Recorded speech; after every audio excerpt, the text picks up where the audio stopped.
In the world of wealth building, there's one principle that stands above the rest. Keep it simple and let time do the heavy lifting.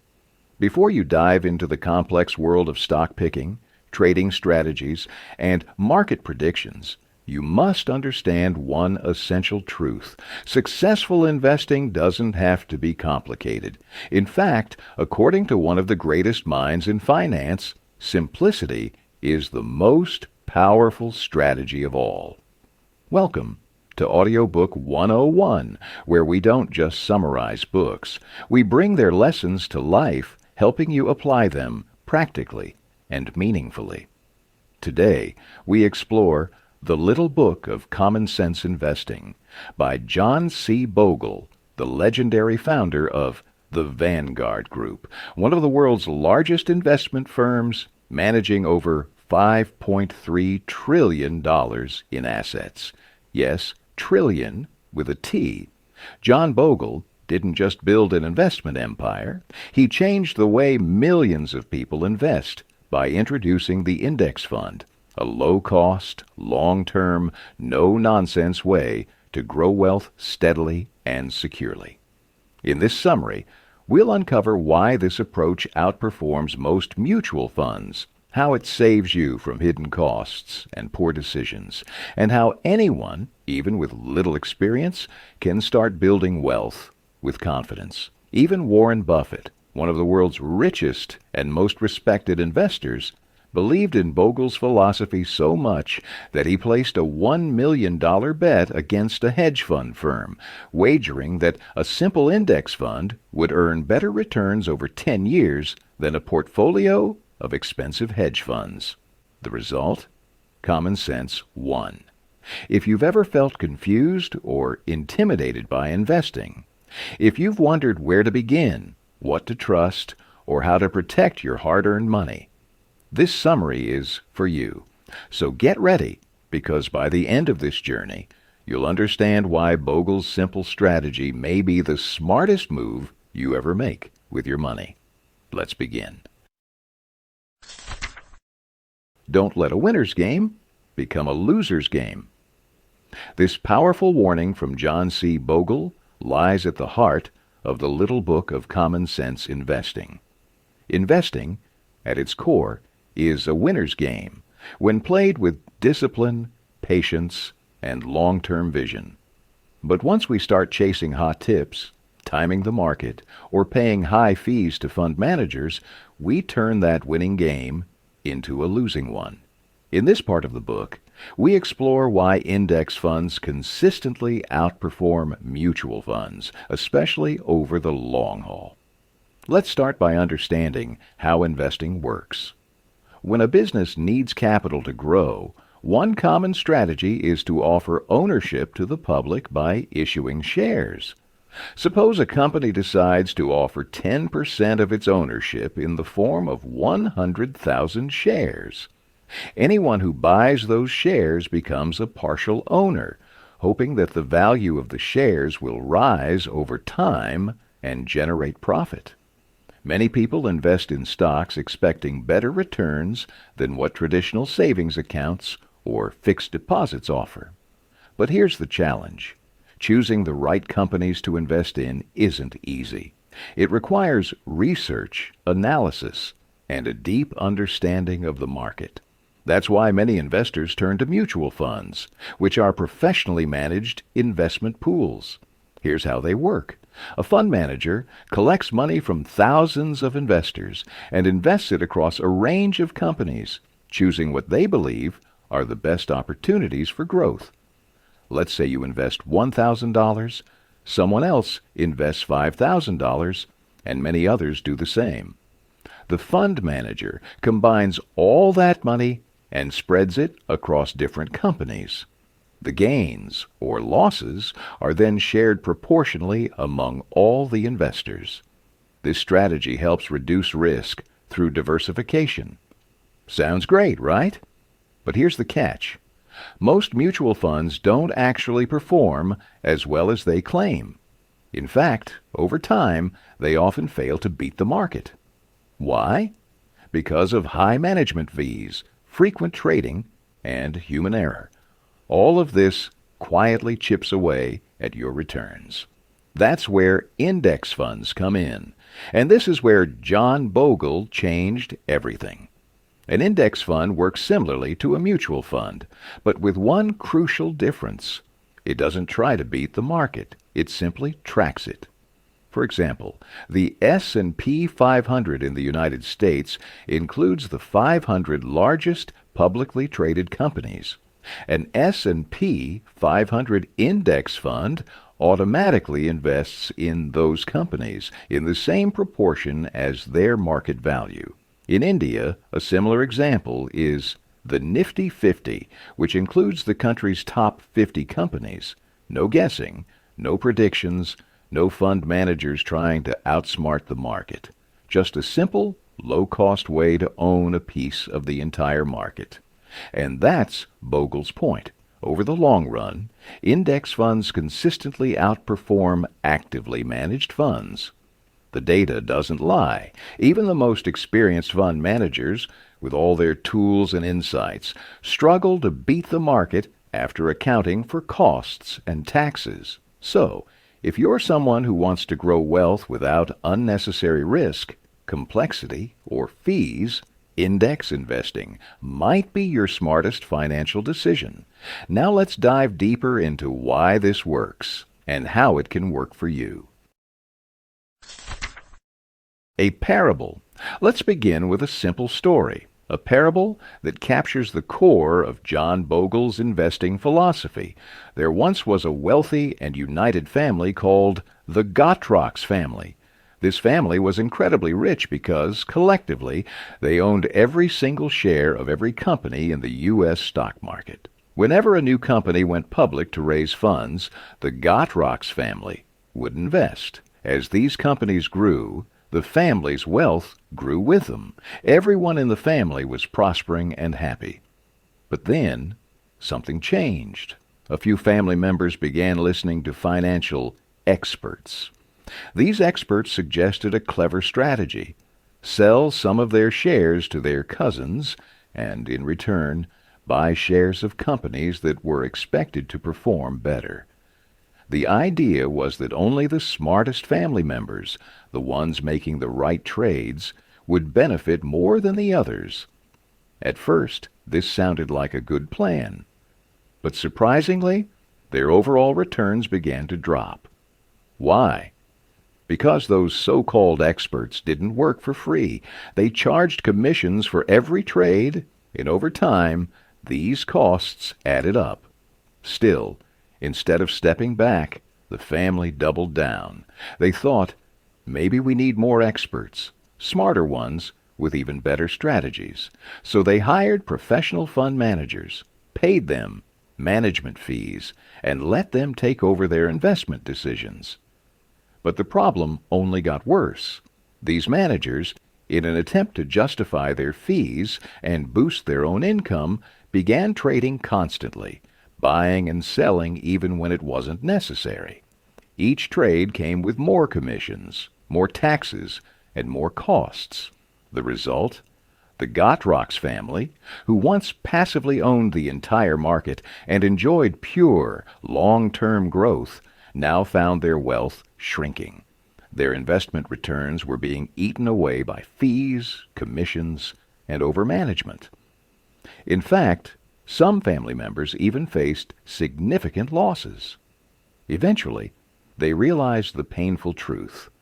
The more hands involved, the more the returns vanished.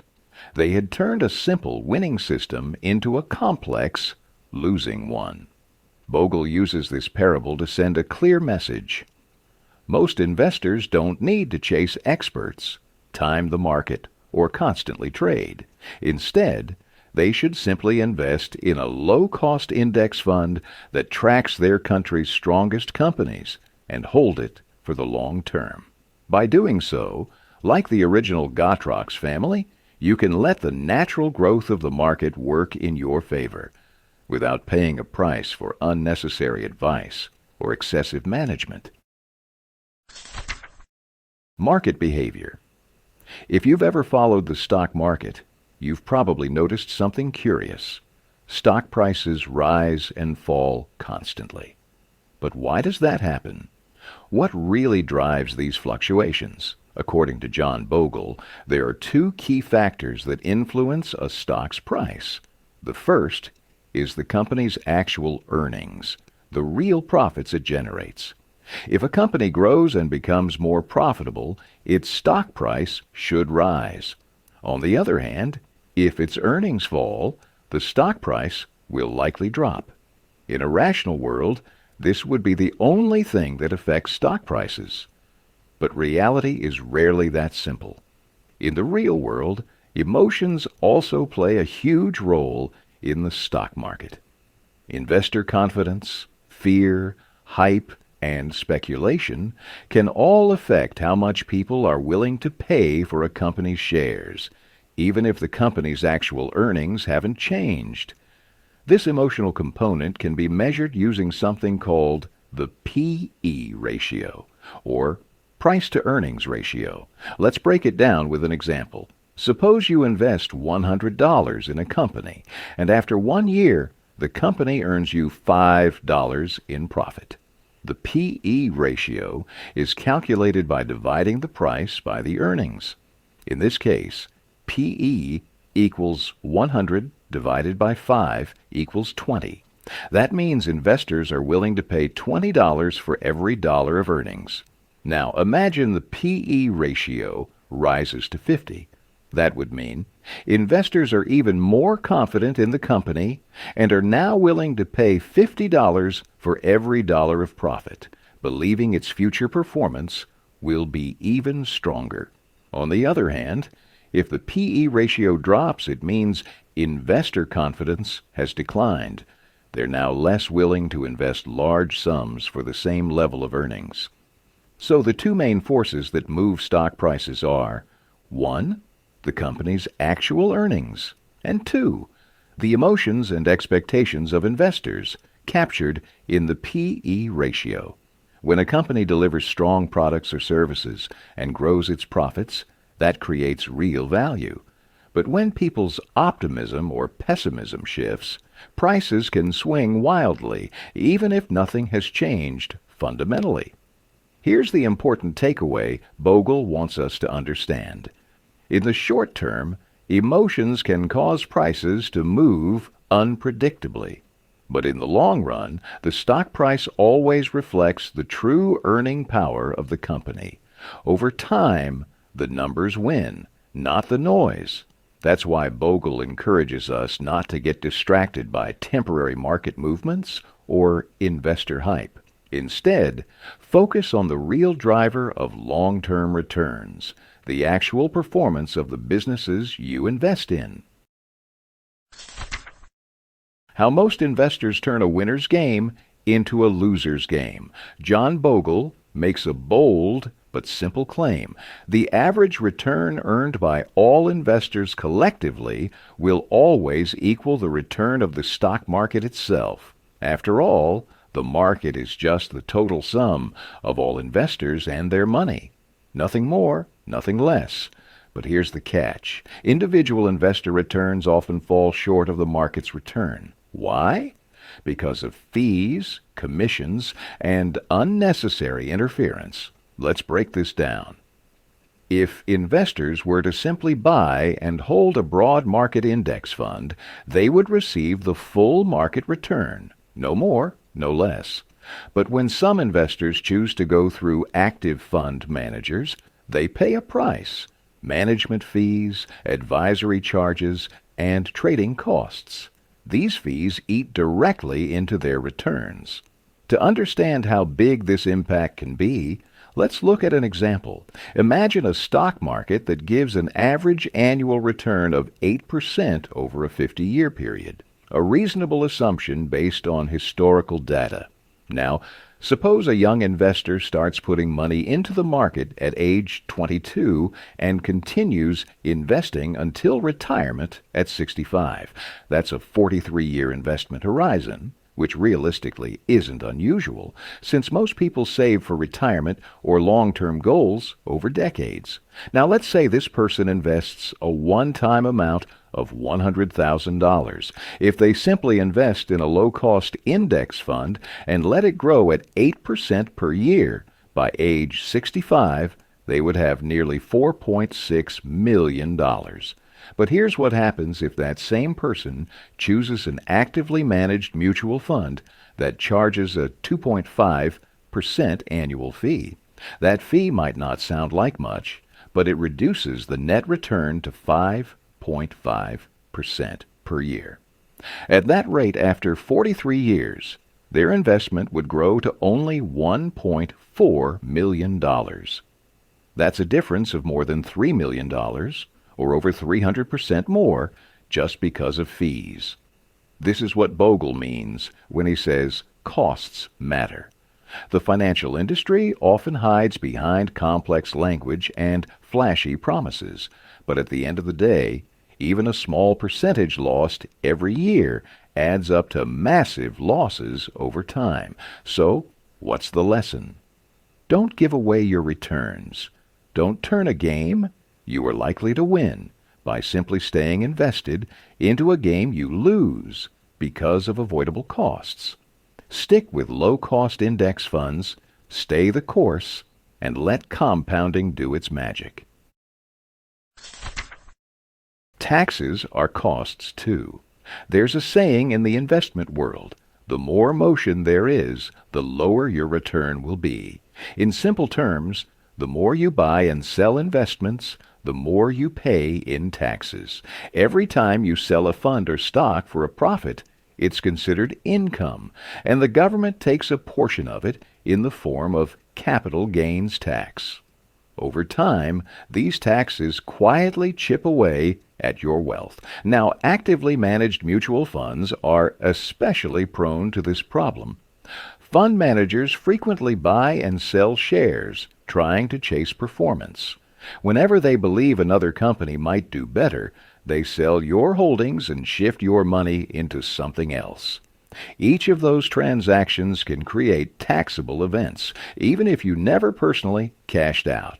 But with index funds, it's a different story. Index funds don't chase trends.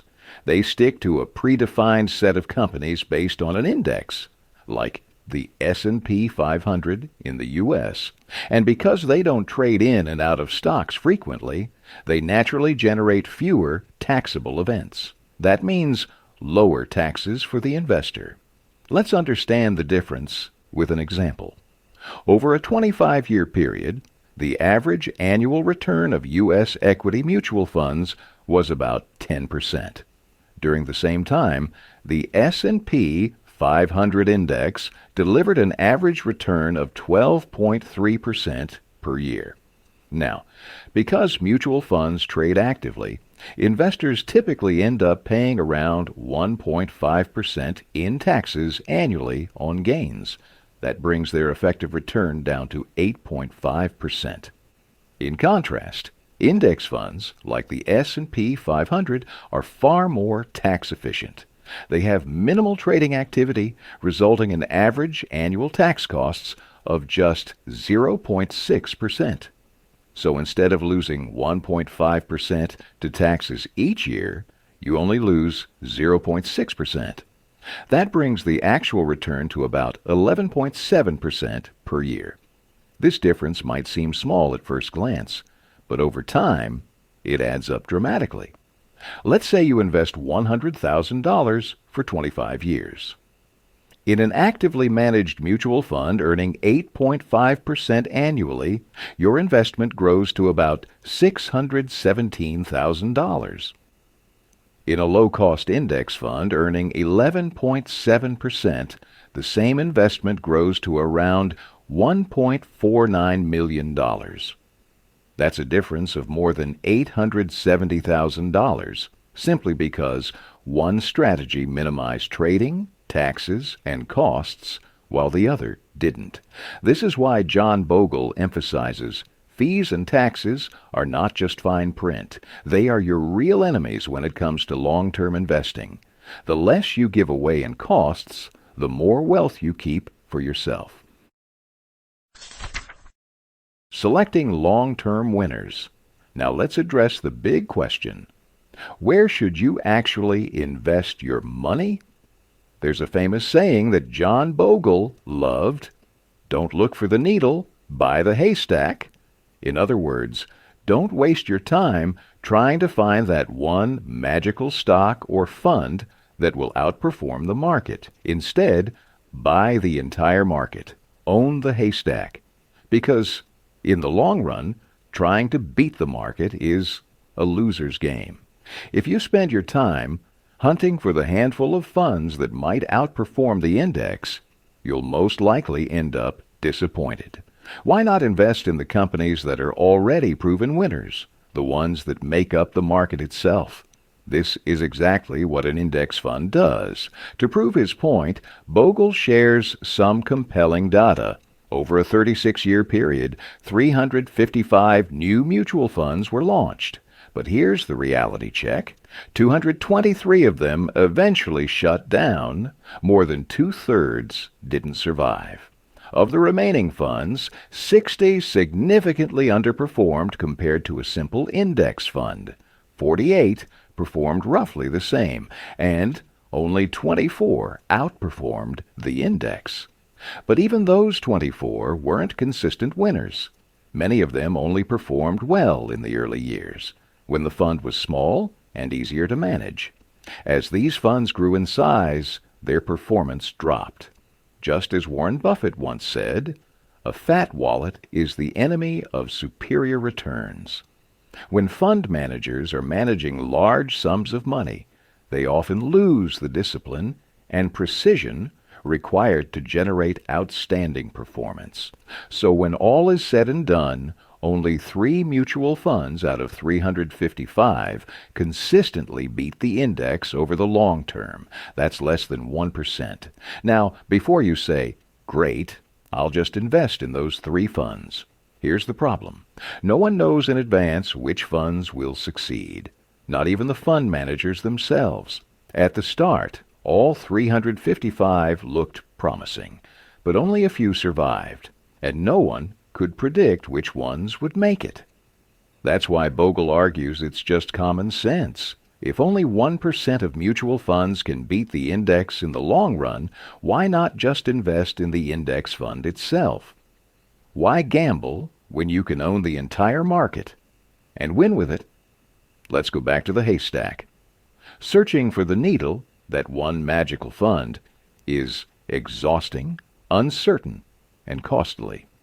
Buying the whole haystack, on the other hand, gives you broad exposure, stability, and long-term growth. To put this in perspective, imagine rolling a die. You have a 1 in 6 chance, or around 16.7%, of landing on any specific number.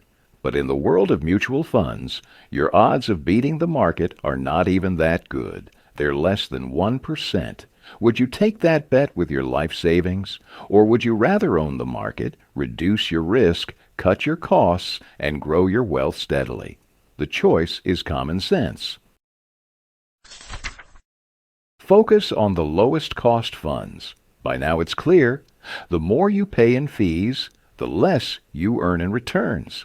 Every time you take investment advice from a fund manager or expert, there's a cost attached. It might seem small up front, but over time, these charges can quietly drain a huge portion of your potential wealth. One of the biggest hidden costs in mutual funds is something called the expense ratio. So, what exactly is an expense ratio? It's the percentage of your total investment that is deducted each year to cover the fund's operating costs, including management fees, administrative charges, and marketing expenses. In short, it's the price you pay for having someone manage your money. In actively managed mutual funds, these expense ratios are usually high, often ranging between 1% and 2% annually. That might not sound like much, but remember, This fee is charged every year, regardless of whether the fund performs well or not. Now compare that to index funds. Index funds don't require fund managers to constantly analyze, trade, or advertise.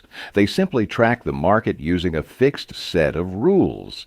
That's why their expense ratios are often as low as 0.1% or even less. It's like this. Imagine two people invest the same amount of money. One pays 1.5% in annual fees. The other pays just 0.1%. After 30 or 40 years, the difference in their final wealth could be massive, simply because one person kept more of what their money earned. John Bogle's advice is simple but powerful. In investing, you get what you don't pay for. That means the less you pay in costs, the more of your returns you get to keep. So, if you want to build real, lasting wealth, stop chasing expensive advice and focus on the lowest cost funds you can find. Over the long term, minimizing fees is one of the smartest financial moves you'll ever make. What would Benjamin Graham say about index funds? Benjamin Graham is considered the father of value investing, and his books, The Intelligent Investor and Security Analysis, are still regarded as some of the most influential works ever written on investing. But here's an interesting point. When Graham was writing in the 1940s, index funds didn't even exist. Vanguard wouldn't launch the first index fund until decades later. Still, Graham shared some ideas that strongly align with the principles behind index investing, even before the term became popular. In one of his timeless observations, Graham said, "The majority of investors have neither the time, the interest, nor the temperament to study business conditions constantly." And because of that, he believed most people should not try to beat the market or pick individual stocks. Instead, they should focus on building a defensive portfolio, a collection of investments designed to be safe, steady, and diversified. The goal? To earn a reasonable return while keeping risk under control. So, what is a defensive portfolio? It's a mix of investments that spreads your money across different types of companies, some that offer higher returns and others that are more stable and less risky. By not putting all your money into a single company or sector, you protect yourself from major losses. And that's exactly what index funds do. They invest in a broad range of companies, reducing risk through automatic diversification. Graham also warned that the primary goal of Wall Street is not to make you rich.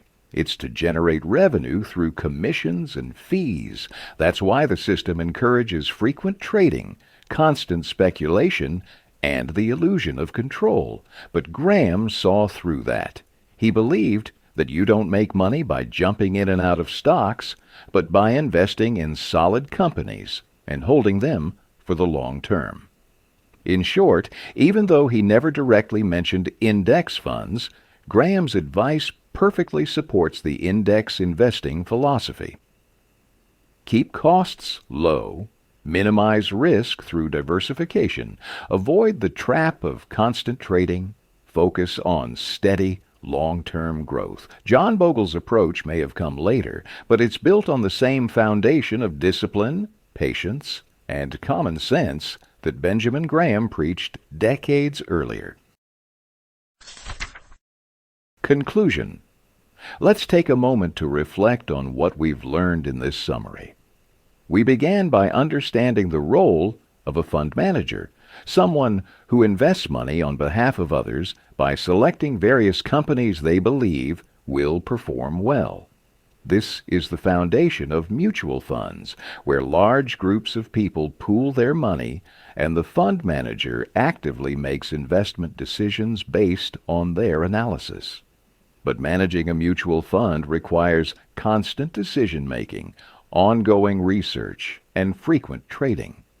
That activity doesn't come for free. It leads to higher costs, which investors must pay in the form of management fees and commissions. Then, we learned about index funds, which are structured similarly to mutual funds but operate under a much simpler principle. Instead of relying on a manager's judgment, index funds follow a predefined set of rules, automatically investing in a basket of top companies, such as those listed in a national index like the S&P 500 or Nifty 50. Because there's less trading and no active decision-making involved, index funds have much lower expense ratios, meaning more of your money stays invested and working for you. We also explored a crucial truth backed by decades of data. Less than 1% of actively managed mutual funds have outperformed index funds over the long term. That's a powerful insight. It tells us that instead of trying to beat the market, we should own the market by investing in low-cost index funds that represent our country's strongest companies. We even examined the views of Benjamin Graham, one of the greatest investing minds in history.